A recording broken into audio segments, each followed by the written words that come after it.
Hello viewers, কেমন আছেন আপনারা? আশা করি সকলেই ভালো আছেন। আজকের টিউটোরিয়ালে আমরা আলোচনা করব এমএস এক্সেলের চার্ট সম্পর্কে। ভিডিওতে যাওয়ার আগে আপনাদের কাছে অনুরোধ, আপনি যদি চ্যানেলে নতুন হয়ে থাকেন তাহলে চ্যানেলটিকে অবশ্যই সাবস্ক্রাইব করবেন এবং পাশের নোটিফিকেশন বেল আইকনে ক্লিক করবেন পরবর্তী ভিডিওর নোটিফিকেশনকে পাওয়ার জন্য। কোনো ডেটার গ্রাফিক্যাল রূপ হলো চার্ট। আমরা এমএস এক্সেলের সাহায্যে বিভিন্ন ধরনের চার্টকে তৈরি করতে পারি, যেমন column chart, line chart, pie chart, bar chart ইত্যাদি। চার্ট তৈরি করার জন্য আমরা সবার প্রথমে যে ডেটার উপর ভিত্তি করে চার্টটাকে বানাতে চাইছি সেই ডেটাগুলোকে সিলেক্ট করে নেব। এরপর ইনসার্ট রিবনের চার্টস কমান্ড গ্রুপের আন্ডারে আমরা বিভিন্ন ধরনের চার্টের অপশন পাবো। এখান থেকে যে চার্টটা বানাতে চাইবো সেই চার্টটাকে চুজ করতে হবে। আমি এখানে কলাম চার্ট বানাবো, সেই জন্য এখানে কলাম চার্টটাকে সিলেক্ট করলে ড্রপ ডাউনে বিভিন্ন ধরনের কলাম চার্টের ফরম্যাট পাবো। এখান থেকে যে কোনো একটা ফরম্যাটকে চুজ করে নেব। সাপোজ এখান থেকে আমি চুজ করলাম 3D column chart. 3D column চার্টে ক্লিক করলে আমরা দেখব একটি চার্ট তৈরি হয়ে গেছে। এরপর আমরা জানব এই চার্টের বিভিন্ন এরিয়া সম্পর্কে। আমরা সবার প্রথমে চার্ট এরিয়াটাকে একটু বড় করে নেব। এই এরিয়াটাকে বলা হয় চার্ট টাইটেল। যে অংশটা সিলেক্ট হয়ে আছে একে বলা হয় প্লট এরিয়া। বাইরের এই অংশটাকে বলা হয় চার্ট এরিয়া, এটাকে বলা হয় ভার্টিক্যাল অ্যাক্সিস এবং এটাকে বলা হয় হরাইজন্টাল অ্যাক্সিস, এবং এটা হলো লিজেন্ড বা সিরিজ লেজেন্ড এন্ট্রি, এবং এগুলোকে বলা হয় একটা একটা সিরিজ। দাগগুলো যেগুলো দেখতে পাচ্ছি এগুলো হচ্ছে vertical Axis major grid lines. আমরা চাইলে চার্ট এলিমেন্টগুলোকে নিজের পছন্দ মতো অ্যাড বা রিমুভ করতে পারি। চার্ট এরিয়াতে ক্লিক করলে চার্ট টুলস নামে একটি নতুন অপশন যুক্ত হয়, যার মধ্যে ডিজাইন, লেআউট এবং ফরম্যাট এই তিনটি অপশন থাকে। আমরা যদি লেআউট মেনুতে যাই এবং সেখান থেকে আমরা লেবেলসের আন্ডারে বিভিন্ন ধরনের অপশনগুলোকে দেখতে পাবো। চার্ট টাইটেলে ক্লিক করলে যদি আমরা নান চুজ করি তাহলে দেখতে পাবো এখান থেকে চার্ট টাইটেলটা চলে গেছে।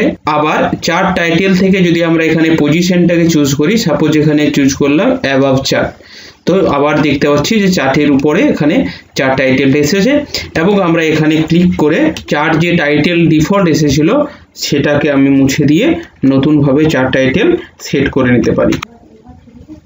একইভাবে আমরা অ্যাক্সিস টাইটেল থেকে প্রাইমারি হরাইজন্টাল অ্যাক্সিস টাইটেল এবং সেখান থেকে টাইটেল বিলো অ্যাক্সিসে গিয়ে হরাইজন্টাল অ্যাক্সিস টাইটেল এবং ভার্টিক্যাল অ্যাক্সিস টাইটেলে গিয়ে ভার্টিক্যাল অ্যাক্সিস টাইটেল দিতে পারি। লিজেন্ড অপশন থেকে আমরা লিজেন্ডের পজিশন এবং লিজেন্ডকে শো হাইড করতে পারি। এখানে যদি আমরা নানে ক্লিক করি তাহলে দেখতে পাচ্ছি লিজেন্ডটা এখান থেকে হাইড হয়ে গেছে, এবং আমরা আবার অ্যাড করার জন্য এখানে যে পজিশনে অ্যাড করতে চাইছি সেই পজিশনের উপরে ক্লিক করলে সেই পজিশনে লিজেন্ডটা অ্যাড হয়। ডেটা লেবেলস অপশন থেকে আমরা ডেটা লেবেলকে শো অথবা হাইড করতে পারি নানে ক্লিক করে, এবং ডেটা টেবিলের সাহায্যে ডেটা টেবিলকে শো এবং ডেটা টেবিলকে হাইড করতে পারি। একইভাবে আমরা অ্যাক্সেস অপশন থেকে প্রাইমারি হরাইজন্টাল অ্যাক্সিসকে শো হাইড অথবা প্রাইমারি ভার্টিক্যাল অ্যাক্সিসকে শো হাইড করতে পারি।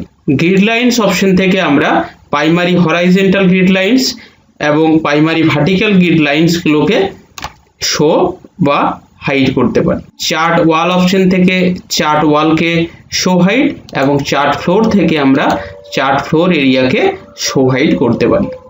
কোনো একটি এলিমেন্টের মোর অপশনে গিয়ে অথবা সেই এলিমেন্টটিকে সিলেক্ট করে লেআউট মেনু থেকে ফরম্যাট সিলেকশনে ক্লিক করলে আমরা সেই এলিমেন্টগুলোকে বিভিন্ন ধরনের ফরম্যাটিংয়ের অপশন পাই, যেমন field, border colour, border style, এই সমস্ত। একইভাবে যদি আমরা এই প্লট এরিয়াটাকে সিলেক্ট করি এবং ফরম্যাট সিলেকশন অপশনে যাই তো বিভিন্ন ধরনের ফরম্যাটিং অপশন পাবো। এখান থেকে সাপোজ এখানে ফিল অপশনে গেলাম এবং এখান থেকে গার্ডিয়ান ফিল্ড, এবং সেখান থেকে আমি যে কোনো পছন্দ মতো কালার চুজ করে নিতে পারি এবং সেটাকে দিয়ে আমরা ফিল করে নিতে পারবো প্লট এরিয়াটাকে। 2007-এর আপার ভার্সনের ক্ষেত্রে চার্টকে সিলেক্ট করলে চার্ট টুলসের আন্ডারে ডিজাইন এবং ফরম্যাট এই দুটো অপশন যুক্ত হয়। এখানে আমরা চার্ট এলিমেন্টকে যুক্ত করার জন্য ডিজাইন মেনু থেকে অ্যাড চার্ট এলিমেন্ট অথবা চার্টের ঠিক পাশেই একটি প্লাস সাইন রয়েছে, এই প্লাস সাইনে ক্লিক করলে আমরা বিভিন্ন ধরনের চার্টের এলিমেন্টের নামগুলোকে দেখতে পাচ্ছি। যে চার্টের এলিমেন্টগুলো আমার দরকার সেই চার্ট এলিমেন্টের উপর ক্লিক করলে সেই চার্ট এলিমেন্টগুলো অ্যাড হয় এবং টিকটাকে যদি আমরা রিমুভ করি তাহলে সেই চার্ট এলিমেন্টটি চলে যায়।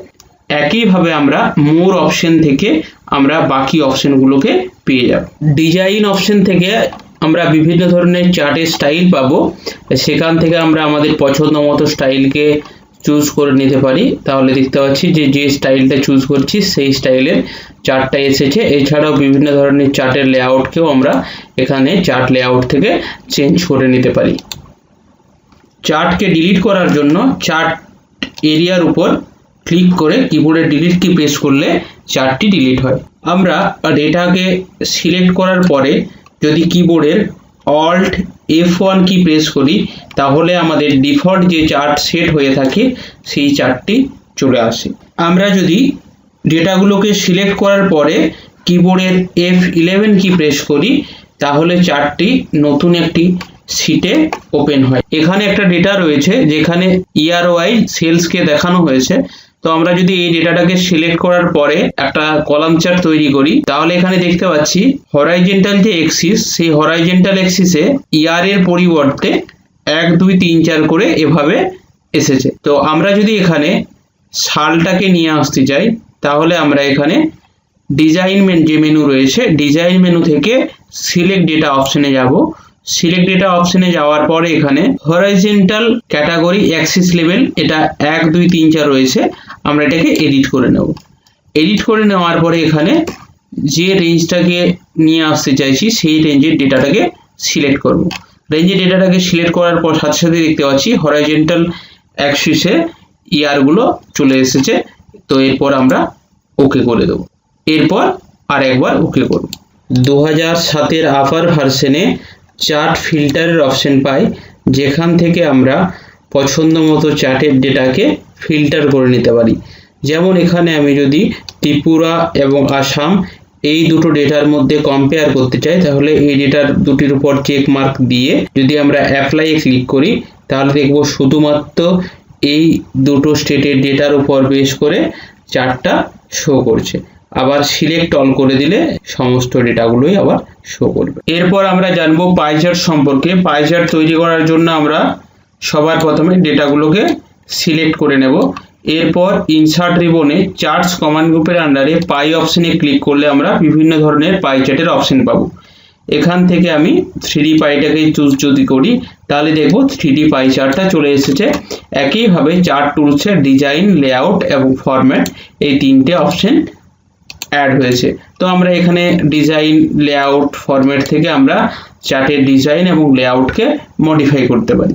আমরা যদি চার্ট এরিয়ার উপর রাইট ক্লিক করে ফরম্যাট চার্ট এরিয়াতে ক্লিক করি তাহলে ফরম্যাট চার্ট এরিয়ার একটি ডায়লগ বক্স ওপেন হয় এবং এখান থেকে যদি আমরা 3D রোটেশনে যাই এবং এখানে রোটেশন এক্স যে রয়েছে এটাকে যদি আমি 0 ডিগ্রি রয়েছে এটাকে যদি আমি ইনক্রিজ করি তাহলে দেখতে পাচ্ছি যে চার্টটা মুভ হচ্ছে এবং এইভাবে আমি যে কোনো পার্টকে চার্টের সামনের দিকে নিয়ে আসতে পারব। আমরা যদি কোনো একটা সিরিজকে ধরে ড্র্যাগ করে বাইরে টানি তাহলে দেখব যে পুরো চার্টের যে সিরিজগুলো রয়েছে সেগুলো আলাদা আলাদা হয়ে গেছে এবং আবার যদি আমি ভিতরের দিকে রাখি তাহলে দেখব আবার একসাথে ক্লোজ হয়ে গেছে। তো এইভাবে আমরা সিরিজকে একসাথে বা আলাদা করে নিতে পারব। ডিজাইন অপশন থেকে চেঞ্জ চার্ট টাইপ অপশনে ক্লিক করলে চেঞ্জ চার্ট টাইপের একটি ডায়লগ বক্স ওপেন হয় এবং এখানে আমরা সমস্ত ধরনের চার্টের অপশন দেখতে পাই। তো আমরা একটা চার্টকে যে কোনো চার্টে আমরা ট্রান্সফার করে নিতে পারবো। সাপোজ এখানে পাই চার্ট রয়েছে এবং আমরা এই পাই চার্টটাকে যদি বার চার্টে ট্রান্সফার করতে চাই তাহলে এখান থেকে বার চার্ট সিলেক্ট করলাম এবং এখান থেকে আমরা বারের বিভিন্ন ধরনের যে লেআউটগুলো রয়েছে সেই লেআউটগুলোকে আমি চুজ করব। এরপর যদি আমরা ওকে করি তাহলে দেখব যে পাই চার্টটা বার চার্টে হয়ে গেছে এবং আমরা যদি এখানে সেট অ্যাজ ডিফল্ট চার্টে ক্লিক করি তাহলে এই চার্টটা ডিফল্ট চার্ট হিসেবে সেট হয় এবং আমরা যদি কিবোর্ডের অল্ট F1 কি প্রেস করি তাহলে ডিফল্ট চার্ট হিসাবে এই চার্টটি আসবে। এরপর আমরা ওকে করে নেব। ওকে করলে দেখতে পাচ্ছি যেটা পাই চার্ট ছিল সেটা বার চার্টে কনভার্ট হয়ে গেছে। আজকের ভিডিও এই পর্যন্তই। ভিডিওটিকে ভালো লেগে থাকলে অবশ্যই লাইক করবেন এবং কমেন্ট করে আপনাদের মতামত জানাবেন এবং বন্ধুদের সাথে শেয়ার করবেন। খুব শীঘ্রই আসছি নতুন একটি ভিডিও নিয়ে।